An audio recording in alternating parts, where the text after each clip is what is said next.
시골에서 자란 세 아들이 서울에 올라와 큰 성공을 하였습니다. 그해 성탄절, 이 세 아들은 늘 시골에서 자신들을 위해서 기도하시는 어머니께 뭔가 선물하고 싶었고, 그래서 성공한 사람들답게 아주 큰 선물을 하였습니다. 큰아들은 70평의 큰 아파트를 사드렸고요.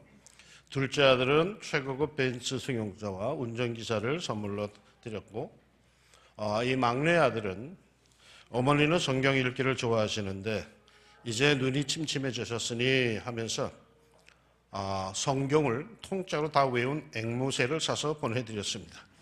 어머니가 몇 장 몇 절만 되면 앵무새가 아주 줄줄 읽어드릴 수 있도록 아주 영리하고도 훈련이 잘 된 아주 비싼 앵무새를 성탄절 선물로 보내드렸습니다. 몇 주 뒤에 어머니에게서 답신이 왔습니다. 큰아들아, 네가 사준 아파트는 너무 크다. 나는 방 하나만 사용하는데 나머지 방들을 청소하느라고 허리가 휠지경이란다. 둘째야, 나는 늙어서 차는 못 타고 집에만 있단다. 네가 보내준 기사는 뭐하고 사는지 잘 모르겠다. 그리고 셋째야, 네가 보내준 닭은 정말 맛있었다. 잘 먹었다. 메리 크리스마스. 크리스마스를 상징하는 게 뭘까요? 사순절과 순환절을 상징하는 것은 십자가이고 부활절을 상징하는 것은 달걀인데, 그럼 성탄절을 상징하는 것은 뭘까? 아마도 그것은 선물이 아닐까 싶습니다. 그래서 선물 보따리를 등에 지거나 썰매 가득 실은 산타라는 인물이 등장하여 성탄절에 온 세계를 휘젓고 다닐 정도이죠. 선물, 왜 성탄절, 크리스마스의 상징일까? 크리스마스는 인류에게 주신 하나님의 가장 큰 선물이기 때문입니다. 죽을 수밖에 없는 인간에게 살 수 있는 길을 주신 하나님의 선물이기 때문입니다. 그러기에 크리스마스는 인류가 가장 기뻐하고 즐거워하는 날입니다. 가장 큰 선물을 받았기 때문이죠. 선물이 빠진 성탄절, 뭔가 허전하죠. 아직 아이들에게 선물을 하지 않은 분들은 오늘 예배 마치고 선물 하나씩 사주시기를 바랍니다. 아이들이 그걸 기대하는 눈치를 저를 2층에서 자꾸 쳐다보는 것 같아요. 이런 기쁨이 충만한 크리스마스 어떻게 보내야 할까? 그냥 무한정 즐기기만 하면 될까? 여기에 세상 사람들과 그리스도인의 차이가 있습니다. 세상 사람들은 그냥 즐기기만 하면 되지만 우리 그리스도인은 즐거움과 기쁨으로 끝나는 것이 아니라 영생의 길을 주신 하나님께 대한 예배로 감사와 기쁨을 표현해야 합니다. 그래서 성탄절은 기쁨과 감사의 예배가 드려지는 날입니다. 성탄절을 행사로 끝낼 수 없고 즐거움만으로 끝낼 수 없는 것은 하나님께 예배를 드리는 것이 성탄절을 기념하는 각종 행사보다 귀중하기 때문입니다. 이와 같은 귀중함 때문에 성탄절을 처음 맞았던 사람들도 단지 기쁨과 축하만으로 끝내지 않았습니다. 그들은 무엇보다도 어린 아기 예수님 앞에 와서 경배를 드렸습니다. 크리스마스는 무엇보다도 예배가 중요하기 때문에 처음 성탄을 맞은 사람들은 예배를 드렸던 것입니다. 성탄절은 가족끼리 놀러 가는 날이 아닙니다. 몇 해 전에 어느 가족이 모처럼 성탄절에 푸켓으로 가족 여행을 가려고 했습니다. 어른들이 모두 좋다고 준비하는데 초등학교 다니는 어린 딸이 극구 반대하여 못 갔습니다. 성탄절은 예수님의 생일이고 교회에 가야 하고 예배 드려야 하는데 놀러 가는 것은 안 된다고 교회 학교에서 배운 대로 그 아이가 고집을 부려서 결국 푸켓 여행을 포기하였죠. 그해 성탄절을 기억하십니까? 쓰나미가 일어나서 태국 푸켓 해변이 죽음의 해변으로 변한 것 기억하십니까? 그 가족이 성탄절에 아이의 말을 듣지 않고 푸켓을 갔다면 비극을 피할 수는 없었을 것입니다. 여러분, 성탄절은요, 노는 날이 아니라 예배 드리는 날입니다. 크리스마스, 그 마스가 미사, 예배 드리는 거예요. 세상 사람들은 공휴일로 노는 날이죠. 맞아요. 그러나 우리 그리스도인들에게는 예배 드리는 날입니다. 그게 성탄절을 맞는 그리스도인의 바른 정체성입니다. 복음서를 보면은 탄생하신 아기 예수님께 예배한 사람들에 관한 이야기를 중심으로 성탄절 기사가 기록되어 있습니다. 먼저 마태복음에 동방의 박사들이 나오죠. 그 먼 길을 찾아와 황금과 유향과 모략으로 예물을 드리며 아기 예수님께 경배한 이야기. 누가복음에는 들에서 양을 치던 목자들이 천사들이 전하는 소식을 듣고 찾아와서 경배하는 모습. 또한 아기 예수가 성전에 갔을 때 거기에 있었던 시므온과 안나가 아기 예수가 자기들이 기다리던 메시아임을 알아보고 하나님께 찬양을 드립니다. 이들이 바로 첫 번 크리스마스의 예배자들입니다. 아기 예수께 경배한 최초의 사람들이죠. 이들은 어떻게 제일 먼저 아기 예수를 알아보고 크리스마스 예배자들이 되었을까요? 그들 모두에게는 공통점이 있습니다. 동방 박사들은 빛나는 별의 인도를 받았고 목자들은 천사들의 전하는 소식을 듣고 찾아왔습니다. 그리고 시므온과 안나는 성령의 지시가 있었습니다. 우리는 동방 박사들에게 나타난 별이나 목자들에게 울려 퍼진 천사의 노래는 그들에게만 나타난 하나님의 계시라고 생각을 합니다. 하지만 꼭 그들에게만 나타나지는 않았습니다. 누구에게나 볼 수 있는 밤하늘의 별이었습니다. 그러나 그 별의 의미를 알고 찾은 사람은 동방 박사 세 사람뿐이었습니다. 천사들의 노래도 밤하늘에 널리 울려 퍼졌을 텐데 그 노래를 들은 사람은 목자들 뿐이었습니다. 시므온과 안나에게만 성령의 감동이 있었던 이유는 뭘까요? 성령은 누구에게나 역사하시는 분인데 시므온과 안나만이 성령의 지시를 받은 것은 그들이 그만큼 사모하며 경건하게 살았기 때문입니다. 그 마음에 하나님의 나라에 대한 그 메시아에 대한 사모하는 열망이 있었기 때문입니다. 목자들에게 천사들이 나타난 것은 우연이 아닙니다.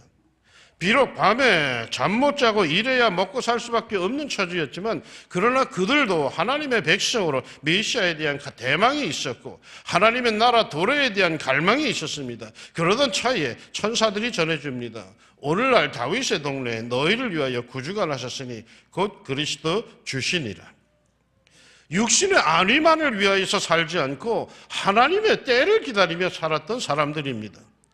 물질에 눈과 귀가 막힌 사람들이 아니라 하늘을 바라보며 사는 사람들이었습니다. 그러기에 그들은 그리스도의 탄생에 대한 천사의 소식을 받아들일 수 있었던 것입니다. 아마도 이런 영적인 면이 없는 세속적인 사람들이었다면 그 소식을 듣고는 말이죠. 구주는 무슨 얼어 죽을 구주, 먹고 살기도 바빠 죽겠는데 라고 했을 것입니다. 시므온은 의롭고 경건하여 이스라엘의 위로를 기다리는 자로 성령이 그 위에 계신 그런 사람이었습니다. 안나는 성전을 떠나지 아니하면서 주야에 금식하며 기도함으로 섬기던 사람이었습니다.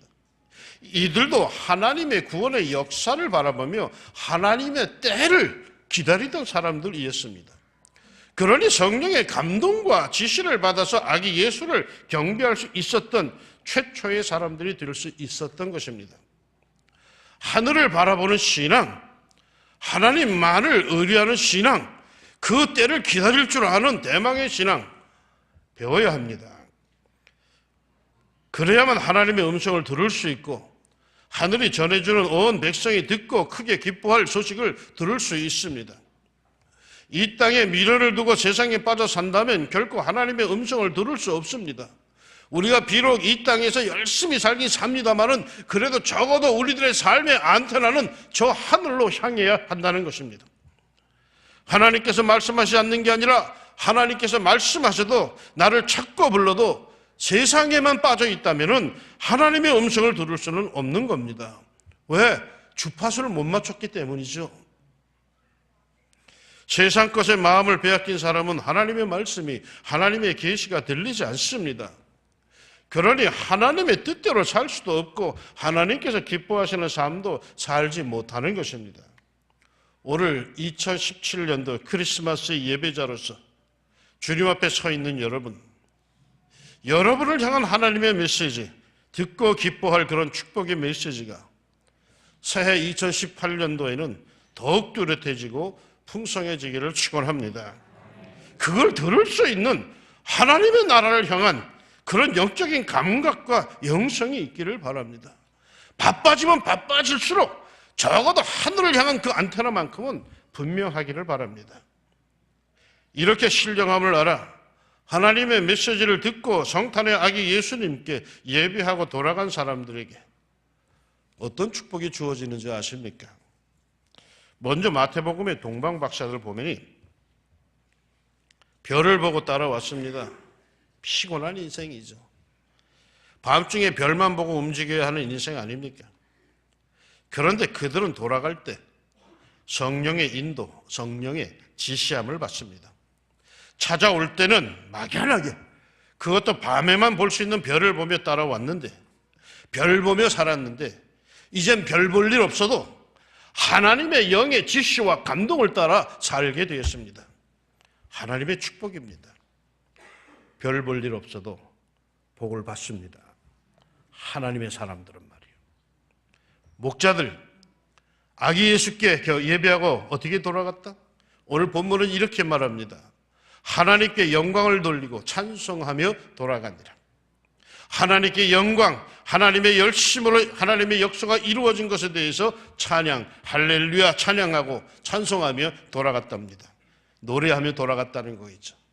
노래할 수 있는 기쁨이 그들에게 있다는 거죠. 남모르는 기쁨이 있어서 흥얼거리는 인생이 되었다는 거죠. 시므온과 안나 모두 감동과 감격 속에 돌아갑니다. 시므온이 아기를 안고 하나님을 찬송하며 이르되 주제여 이제는 말씀하신 대로 종을 평안히 놓아 주시는도다.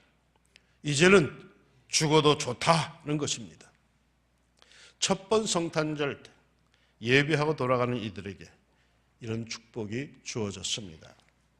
오늘 주회전에 나와 아기 예수께 예배하고 돌아가는 여러분, 이후로는 여러분에게도 성령의 감동과 지시 속에 성공적인 삶을 사는 복이 있기를 바랍니다. 이후로는 하나님의 역사를 노래하며 사는 흥겨운 복이 있기를 바랍니다. 이후로는 이젠 죽어도 좋아 할 정도로 감사와 감격이 가득한 소원 성취하는 그러한 복이 있기를 바랍니다. 예배하고 돌아가는 여러분들에게 주어지는 오늘 말씀의 축복들이 여러분에게는 더욱 풍성하기를 예수님의 이름으로 축원합니다. 기도합시다. 예배하기 위해서 나왔습니다. 동방박사들이 별을 보고 뭔가 사인이 있다, 메시지가 있다라고 그 먼 길을 그렇게 고생스럽게 찾아와서 그 아기 예수님 한 번 보고 자기들의 예물을 드리고 경배를 표하고 그러나 아무런 대가도 없이 그냥 훌쩍 돌아갔다는 것. 목자들도 그 예수님의 베들레헴 마구간을 찾아와 경배하고 그냥 기뻐서 돌아갔다는 것. 시므온과 한나도 아기 예수님을 품에 안고 이제는 죽어도 좋습니다 하나님 고백했다는 그것. 하나님, 이 추운 날 하나님의 성전에 찾아온 이 예배하는 백성들 다른 것은 없습니다.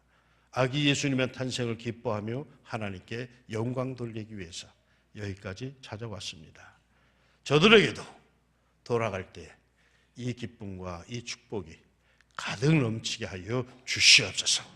다른 것 바라지 않고 주님이 오셨다니 기뻐서 이 소식을 들은 사람들끼리 모여서 찬송이라도 불러야겠다라고 주회전에 찾아와 예배하고 돌아가는 이 사랑하는 이들에게 하나님, 하나님의 만복, 하늘의 거룩한 복과 이 땅의 충만한 복을 저들에게 허락하여 주시사 복된 주의 백성들로서 예수님과 더불어 멋지게 이 세상에서 하나님의 나라를 세워나가는 주의 복된 백성 가정들이 되게 하여 주시옵소서. 저들에겐 남이 알지 못하는 흥겨움이 있게 하여 주시고 콧노래가 있게 하여 주시며 우리 주님이 살아계시는 놀라운 삶이 되게 하여 주옵소서. 하나님, 오늘 유아세를 베푼 이 어린아기들을 꼭 기억하여 주시고 이 8명을 통하여서 하나님 영광 받으시고 그 가정들이 모두가 다 예수 생명의 권세가 충만한 복된 가정이 되게 하옵소서. 감사합니다. 예수님의 그 사랑이 온 누리에 저 북한 땅에까지도 흘러 넘쳐갈 줄로 믿사오며 예수님의 이름으로 기도합니다. 아멘.